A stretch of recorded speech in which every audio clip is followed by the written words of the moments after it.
क्या माहौल है? माहौल आप देख रहे हैं, हमारा चुनाव जनता लड़ रही है जी। हमको चुनाव जो है हमारा पूरा चुनाव जनता लड़ रही है हमारे लोकसभा क्षेत्र। ये कह रहे हैं उनका दबदबा है कैसरगंज क्षेत्र में। दबदबा हमारे देश में कॉन्स्टिट्यूशन के अलावा बाकी किसी का कोई दबदबा नहीं। जी। हमारे देश में कॉन्स्टिट्यूशन का राज चलता है जी। तो दबदबा किसी का ही नहीं, दबदबा नहीं है किसी किसी का नहीं, केवल कॉन्स्टिट्यूशन। वो तो कह रहे हैं कि 5 लाख वोट से जीतेंगे। अरे उनका कहने के लिए उनके प्रधानमंत्री कहते हैं हम 400 पार हैं, आज वो 400 हार के तरीके से हैं जी। तो ये 5 लाख वोटों से जीतेंगे। सभी प्रत्याशियों की जमानत मार के लाते हुए उनकी जब्त होगी। जमानत तुरा देंगे इस बार। पक्का बिल्कुल जनता को इस बार हट जाएगी सरकार। पक्का एकदम। नमस्कार, प्रणाम, जय श्री राम। आप देख रहे हैं दिल्ली न्यूज नागेंद्र दीक्षित के साथ। आज हम लोकसभा 57 कैसरगंज के क्षेत्र प्रयागपुर में आए हैं और यहाँ जो हालांकि ये ब्राह्मण बाहुल क्षेत्र है, तो क्या ब्राह्मण इस बार सपोर्ट कर रहे हैं भगत राम मिश्रा जी को, या फिर कैसरगंज से जो कि वर्तमान सांसद विभूषण जी के बेटे करण भूषण जी को टिकट मिला है, क्या उनको सपोर्ट कर रहे हैं? आइए जनता से पूछते हैं, उनका राय लेते हैं कि क्या इस बार किसको सपोर्ट कर रहे हैं। आइए दिल से पूछते हैं क्या माहौल है प्रयागपुर का। हाँ, तो इस बार किसको सपोर्ट कर रहे हैं? हम लोग कैंडिडेट को सपोर्ट कर रहे हैं। अच्छा अच्छा। क्योंकि लोकल कैंडिडेट भगत राम मिश्रा है, इसलिए हम लोग उनको सपोर्ट कर रहे हैं। क्या नाम है आपका? अरुणेंद्र मृत्यु पाटिल। मतलब इस बार जो प्रयागपुर क्षेत्र के जो पूरा मान लिया जाए कि कैसरगंज क्षेत्र के जो ब्राह्मण है वो भगत राम मिश्रा को सपोर्ट कर रहे हैं। लगभग 80% 80% ब्राह्मण वोट शायद 4 लाख वोट है। 4,53,000। मान लिया जाए कि इसमें 4 लाख वोट पड़ेंगे। 4 लाख वोट नहीं पड़ेंगे, वोट पड़ेंगे करीब 2.5 लाख। अच्छा अच्छा। मतलब जो ब्राह्मण है वो ब्राह्मण का सपोर्ट इस बार भगत राम मिश्रा को। ब्राह्मण का सपोर्ट कर रहे हैं। तो क्या इस बार सीट निकल जाएगी? नाम क्या है आपका? हमारा नाम सुनील कुमार शुक्ला है।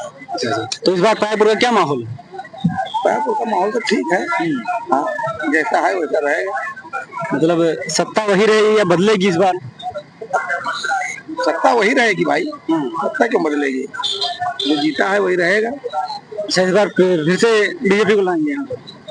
बीजेपी आएगी, नेताजी जीतेंगे, जो उनके लड़के लड़ रहे हैं वही चुनाव जीतेंगे। नहीं, लड़ तो उनके लड़के रहे, नेता जी तो लोग जीतेंगे भाई, वो बाहुबली नेता है, वो वही जीतेंगे। अच्छा, मतलब उनका दबदबा है। उनका दबदबा है।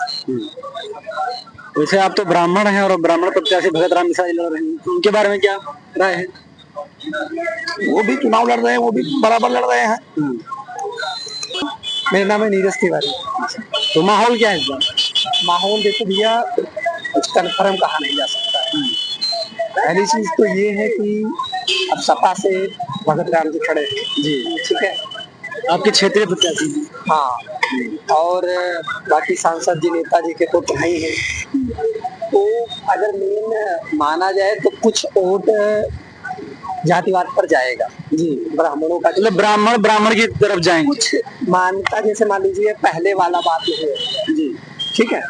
अगर हम कंपैरिजन करेंगे, हम लोग भी प्रचार प्रसार करते हैं जी, और चल रहे हैं, समाज में समाज डील किया जाता है, तो उस हिसाब से अगर रिजल्ट निकाला जाए तो अब पहले से 2019 से अब की बार रिजल्ट थोड़ा सा डाउन रहेगा। जाएगा भाजपा का। जबकि चलो हम लोग तो प्रचार भाजपा का ही कर रहे हैं, अच्छा अच्छा ठीक है, लेकिन जैसे अगर मान लीजिए किसी गांव में गए या किसी चौपाल पे गए, बात किए बैठे, जी, तो वहां से पता लगता है, आंकड़ों का पता लगता है। तो इस बार उनका दबदबा खत्म हो सकता है। अब कंफर्म नहीं कहा जा सकता है, कहा जा सकता है। हाँ, लेकिन जनता जिस प्रकार माहौल बना रही है, हम भाजपा का प्रचार कर रहे हैं, कार्यकर्ता भी हैं गांव के लेवल के, लेकिन जिस प्रकार से है माहौल तो कुछ डैमेज लग रहा है। हाँ, अब सोचिए कार्यकर्ता को ही डैमेज लगा है तो मतलब डैमेज है भाई। अब ये भाई बातों से ही कंफर्म होता है। मान लीजिए हमने 4 लोगों से बात किया, पूछा, जी, है ना, ब्राह्मणों की मैं बात कर रहा हूँ, जहाँ पर और कास्टों में है वो अलग चीज, लेकिन अब एकदम रिजल्ट नहीं निकाला जा सकता। दबदबा कुछ है अभी। अच्छा, अभी कुछ दबदबा है, मतलब जो दबदबा उनका 100% था अब 50% रहेगा, उससे कुछ 2-4%, 10% खत्म भी हो सकता है। अब नहीं, ऐसा नहीं, अभी नहीं कहा जा सकता। ये तो भाई 4 सतीश कुमार तिवारी। अच्छा, कहाँ रहते हैं? यही अमराई से। तो मतलब कौन सा लोकसभा क्षेत्र लगता है? कैसरगंज। तो क्या माहौल है? माहौल ठीक ठाक है, आज तक कोई आया नहीं हमारे विधानसभा प्रयागपुर के नीचे, कोई उतरना नहीं चाहता है। अच्छा, हाँ, मतलब आपके गांव क्षेत्र में भी कोई नहीं है? क्षेत्र में कोई विकास नहीं है। हाँ, तो इस बार बदल लेंगे सरकार? हम बदलना सोच रहे हैं, देखो सोच बदल जाएगी तो बदल जाएगी, नहीं तो देखा जाएगा। और इधर क्षेत्र में ब्राह्मण बाहुल क्षेत्र है, तो ब्राह्मण भगतराम मिश्रा जी के साथ समर्थन है पूर्ण बहुमत से। ये काम तो किए हैं बता रहे हैं योगी जी। कौन? योगी जी तो किए हैं, लेकिन सांसद से तो मतलब है, योगी जी ने तो फुल काम किया। लेकिन 5 साल पहले मोदी जी ने कहा था कि बेसहारा पशु यहाँ से हट जाएंगे जी। आज तक कोई व्यवस्था गौशाला बनवाया तो? गौशाला बनवाया तो क्या हुआ? वहाँ यहाँ से गाय वहाँ लेकर गए, हम लोगों ने छोड़ के आ गए, दूसरे दिन वो पहुँच रही है। हाँ, गौशाला में कुछ है ही नहीं। गौशाला के लिए में क्या व्यवस्थाएं हैं? न चारा है, न तूड़ी है, कोई व्यवस्था नहीं है। सरकार तो उसका बजट दे रही है, लेकिन सरकार किसको दे रही है? सरकार किसको दे रही है? 15 दिन सरकार दे रही है तो भूखी क्यों मर रही है गौ? उनका व्यवस्था करना चाहिए।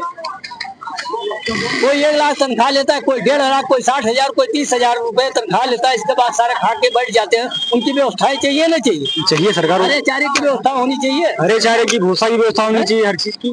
लेकिन आज देखिए गौशालाएं कहाँ पे बनी? हमारे ब्लॉक के अंदर बताइए, विशेष ब्लॉक के अंदर कोई गौशाला है? होगा जरूर, तो होगा तो देखा जाएगा। हम लोग भी सोच रहे हैं पुलिस बार बदल देंगे सरकार। ये कुछ कहा नहीं जा सकता है। वैसे मिश्रा जी का सोच तो मिश्रा जी के बारे में है ही है, क्योंकि अपने क्षेत्र के हैं, ऐसी बात नहीं है। लेकिन बार बार इधर से उधर बदलने वाली सरकार, वही बात है। काम तो बढ़िया योगी जी की सरकार भी कर रही है। योगी जी ने काम तो किया है, मोदी जी ने काम किया है, लेकिन जो यहाँ के हमारे वर्तमान सांसद वो नहीं करे। वर्तमान सांसद भी करे, सांसद नीचे उतरते ही नहीं, रोड के नीचे। हाँ, इधर क्यों रोड हो गया, इधर पे गोंडा रोड हो गया, रोड के नीचे कभी उतरते ही नहीं। मतलब ये हाईवे छोड़ते ही नहीं है, सिंगल लाइन पे नहीं आते, सिंगल लाइन पे जाते ही नहीं है।